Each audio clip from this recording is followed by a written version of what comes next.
तो आप लोग इस वीडियो को देखने के लिए आए हैं तो इसका मतलब ज़रूर ये है कि आप लोग एक नई गाड़ी लेने जा रहे हैं। तो अगर आप कोई एक नई गाड़ी लेने जा रहे हैं और आप चाहते हैं आपके साथ कोई ठगी ना हो, आपके साथ आपका कोई भी स्टेप गलत ना हो, तो ज़रूर इस वीडियो को पूरा देखें, ताकि मैं इसमें आपको एक एक स्टेप बताऊंगा जिससे आपकी कोई गलती नहीं लग सकती और आप जो गाड़ी लेंगे अपने लिए बिल्कुल परफेक्ट गाड़ी होगी और आपको बाद में बिल्कुल पछताना नहीं पड़ेगा। तो चलिए स्टार्ट करते हैं इस वीडियो को। तो सबसे पहला पॉइंट आता है बजट। तो सबसे पहले आपको अपना बजट डिसाइड करना है। तो अक्सर मैंने देखा कि क्या होता है कि लोग जैसे गाड़ी लेने जाते हैं तो उन्होंने बजट बनाया अपना 10 लाख का, लेकिन वो वहाँ पे जाके सेल्समैन की बातों में आके अपने बजट को 12 लाख, 13 लाख, 14 लाख इतना ज़्यादा मैं बढ़ा देते हैं। सोचते हैं कोई नहीं, 2, 3, 4, 5 हज़ार रुपये किस्त बढ़ रही है तो बढ़ा देते, लेकिन वो गलत चीज़ है, ऐसे नहीं करना चाहिए।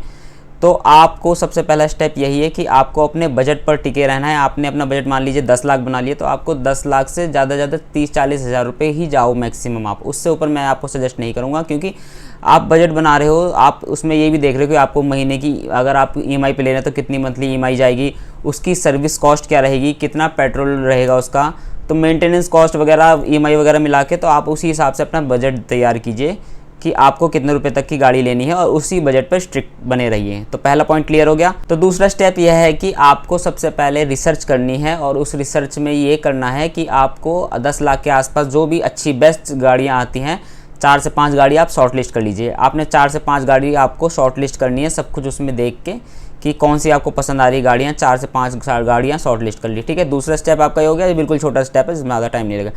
तीसरा स्टेप जो है वो थोड़ा लेंथी स्टेप है, बड़ा स्टेप है, लेकिन आप इतनी महंगी गाड़ी ले रहे हैं तो वो बहुत ज़रूरी स्टेप है। ये तीसरा स्टेप है फाइनलाइजेशन ऑफ कार। तो आपको क्या करना है फाइनलाइजेशन ऑफ कार के लिए? सबसे पहले आपको जो 4 से 5 गाड़ियाँ आपने मान लीजिए आपने 4 गाड़ियाँ अपनी शॉर्ट लिस्ट की हैं, ठीक है, मैं आपको 5 चीज़ें बताता हूँ। इन 5 चीज़ों में उन गाड़ियों को कंपेयर कीजिएगा। तो जो ये 5 चीज़ें मैं बता रहा हूँ आपको, ये रैंकिंग वाइज नहीं है, आप अपने हिसाब से इसे रैंकिंग करेंगे आपके लिए क्या चीज़ ज़्यादा मायने रखती है। तो मैं बस ये विदाउट रैंकिंग बता रहा हूँ, तो आप बस नोट डाउन कर लीजिए। माइलेज, पहली चीज़ माइलेज आप नोट डाउन करिए। दूसरा मैं बता रहा हूँ सेफ्टी, दूसरा सेफ्टी, तीसरा परफॉर्मेंस, चौथा है आफ्टर सेल सर्विस और 5वां है रीसेल वैल्यू। तो आपने नोट डाउन कर लिया माइलेज, ठीक है, after sale service, performance, resale value और सेफ्टी, 5 चीज़ हो गई। तो आपने 5 चीज़ नोट डाउन कर ली होंगी। मैं दोबारा रिपीट कर देता हूँ, safety, mileage, performance, after sale service और रीसेल वैल्यू, ये 5 चीज़ आप नोट डाउन कर लीजिए। अब इन 5 चीज़ों को आपको अपने अनुसार लिखना है। जो आपके लिए सबसे ज़्यादा ज़रूरी है उसको सबसे ऊपर लिखिए, उसके बाद जो दूसरे नंबर पे आपके लिए ज़रूरी है उसे लिखिए। इन 5 चीज़ में अपने हिसाब से आप शॉर्ट लिस्ट कर लीजिए। जैसे आपके लिए माइलेज ज़रूरी, तो आप सबसे पहले माइलेज लिख लीजिए। फिर आप चाहते हैं कि आपके लिए आफ्टर सेल सर्विस ज़रूरी, फिर दूसरे नंबर पर आफ्टर सेल सर्विस रख लीजिए। तो ये जो 5 चीज़ें मैंने लिए बहुत ज़्यादा इंपॉर्टेंट हैं। बात कर लेते, मान लीजिए मैं अपने अकॉर्डिंग बात करता हूँ। मैं अपने अकॉर्डिंग, मेरे लिए सबसे ज़्यादा ज़रूरी है सबसे नंबर 1 पे परफॉर्मेंस ऑफ कार, ठीक है। उसके बाद मेरे लिए ज़रूरी है आफ्टर सेल सर्विस। तीसरी मेरे लिए ज़रूरी है, 3rd नंबर पे आती है रीसेल वैल्यू। 4th ज़रूरी है सेफ्टी और 5th है माइलेज, ठीक है। तो ये मैंने अपने अकॉर्डिंग बताया, आप अपने अकॉर्डिंग जो भी रखना चाहें। तो आपने ये 5 चीज़ अपने अकॉर्डिंग रख लीजिए। फिर उसके आगे आपको ऐसे गाड़ियों, जैसे 4 गाड़ियाँ हैं, car A, car B, car C, car D, ये चार्ट आपको बनाना है, ठीक है। इस तरफ आपको लिख लिया आपने, जो 5 आपके पॉइंट हैं आपने अपने हिसाब से रैंकिंग कर ली। इसके बाद car A, car B, car C, car D कर दिया आपने, ठीक है। उसके बाद आपको देखना माइलेज। जैसे मान लीजिए आपने एग्जांपल में बता रहा हूँ कि अगर आपने मान लीजिए माइलेज रखा सबसे ऊपर, तो किस गाड़ी की माइलेज ज़्यादा अच्छी है, ठीक है। और आपको जो कंपनी क्लेम करती है वो माइलेज, कभी भी उस माइलेज पर मत जाना। आप उस माइलेज को देखना जो आप यूट्यूब पे वीडियो देखना कि रियल वर्ल्ड में उसकी माइलेज क्या आ रही है, रियल माइलेज टेस्ट उसका देखना, उससे आपको पता चलेगा। क्योंकि आपकी सिटी ज़्यादा चलना है, हाईवे चलना है, उस हिसाब से आप देख सकते हैं। तो जो आप 4 गाड़ियों में जो आपके पास आई, आपने मान लीजिए कार ए आपकी ज़्यादा माइलेज दे रही, तो ठीक है आपने लिख दिया कार ए ये, कार वो, तो आपके लिए माइलेज के मामले में सब नंबर 1 पे हो गए आपके लिए कार ए, ठीक है। उसके बाद आपने अपने लिए पॉइंट मान लीजिए रखा सेफ्टी मान लीजिए आपकी कार बी हो रही है, तो आपने कार बी कर दिया। ऐसे आपको 500 पॉइंट पे निकलना है और जिस कार में ज़्यादा पॉइंट आ जाएंगे वो कार आप चूज़ कर सकते हैं, और दूसरी नंबर पे जो कार होगी उसे भी चूज़ कर सकते हैं। वो आप अपने हिसाब से देख लीजिए आपको कौन सी सही लगती है। लेकिन 4 गाड़ी में से 1 गाड़ी या 2 गाड़ी पे आप आराम से आ जाएंगे। मान लीजिए आप 2 गाड़ी पे आ गए, 1 गाड़ी आ गई तो बहुत अच्छी बात है, उसकी टेस्ट ड्राइव जरूर ले लीजिए आके। मान लीजिए आप 2 गाड़ियों पे आ गए कि यार 2 गाड़ियाँ इनमें मुझे पसंद आ रही है, 2 मेरे हिसाब से सही फिट बैठ रही, तो आप उन दोनों गाड़ियों की जाके टेस्ट ड्राइव लीजिए। अपनी फैमिली के साथ जाइए, पीछे अपने फैमिली को बैठाइए, आगे बैठाइए, ताकि इससे आपको खुद पता चल जाएगा कि कैसी टेस्ट ड्राइव में कैसी गाड़ी पीछे से आपकी फैमिली बैठती है, तो उन्हें कैसा फील हो रहा है। तो ये सारी चीज़ जाननी बहुत जरूरी है। तो आप दोनों गाड़ियों की टेस्ट ड्राइव ले लेंगे तो आपको पता चल जाएगा कि आपको कौन सी गाड़ी उनमें से एक लेनी है। तो हमारा तीसरा पॉइंट खत्म होगा, फाइनलाइजेशन ऑफ कार। ठीक है, अब हम अपने बढ़ते हैं चौथे पॉइंट की तरफ। तो हमारा फोर्थ पॉइंट है पेमेंट। पेमेंट इसलिए मेरा फोर्थ पॉइंट जरूरी पॉइंट है क्योंकि जब भी आप पेमेंट करने जाते हो सेल्समैन जो होता है वो आपको भ्रमित कर देगा कि सर आप ये ऐसे कर लीजिए, तो उसकी बात तुम मत आइए। तो सबसे पहले आपको क्या करना है, लोन पे ध्यान देना है कि लोन आप कितना करा रहे हैं और कौन सी बैंक से करा रहे हैं, उसका रेट ऑफ इंटरेस्ट क्या है, प्रोसेसिंग फ़ीस क्या है। क्योंकि कई बार क्या होता है, रेट ऑफ इंटरेस्ट आपसे कम ले लेंगे लेकिन प्रोसेसिंग फ़ीस आपको बढ़ा देंगे, तो वो चीज़ जरूर देखिएगा। उसके साथ साथ आपको लोन अगर आप करा रहे हैं तो उसमें ये जरूर देखिएगा फोरक्लोजर चार्जेस जीरो होना चाहिए या मिनिमम होना चाहिए, बिल्कुल जीरो या मिनिमम। ठीक है, दूसरा पार्ट पेमेंट। पार्ट पेमेंट क्या होता है कि मान लीजिए आपका लोन चल रहा है, आप 10 लाख का मान लीजिए आपका लोन है, आपका कुछ एक्स्ट्रा पैसे कहीं से आ गए इस साल आपके पास, आप साथ चाहते हैं 1 लाख रुपए में इकट्ठा डालना चाहता हूँ, तो वो आप इकट्ठे डाल दोगे।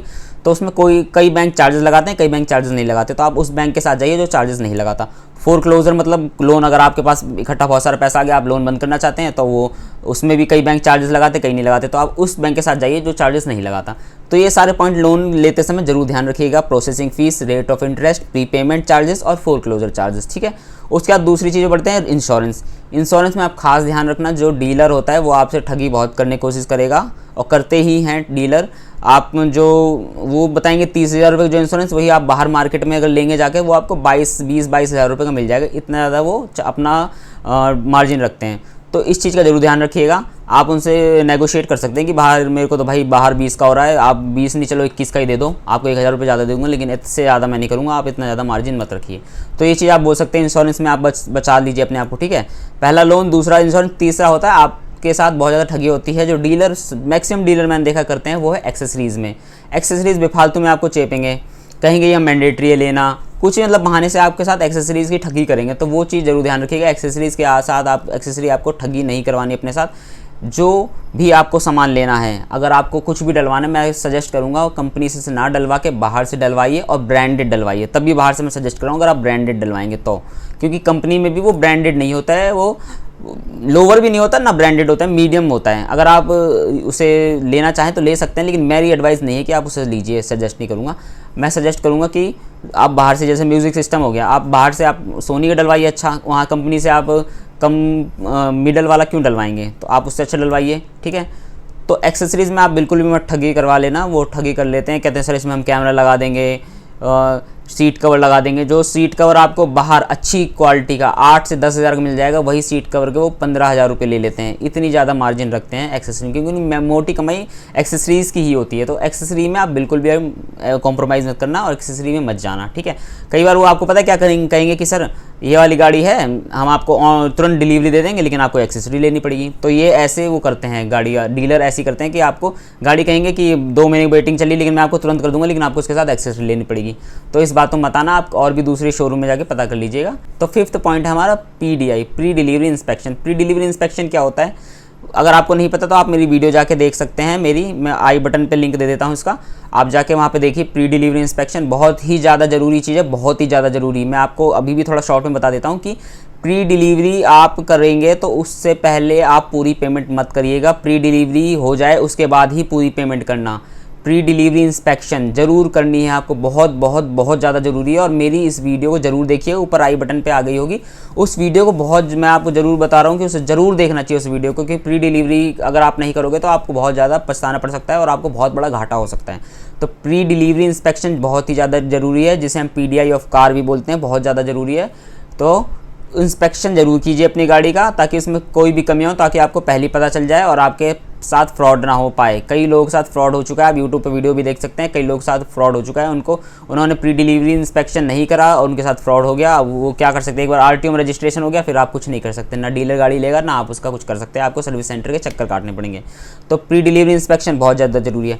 तो ये 5 पॉइंट हैं गाड़ी लेते समय, बहुत ज़्यादा ध्यान रखना है आपको गाड़ी लेते समय इन 5 पॉइंट का। तो इन 5 पॉइंट को मुझे उम्मीद करता हूँ आपने लिख लिए होंगे।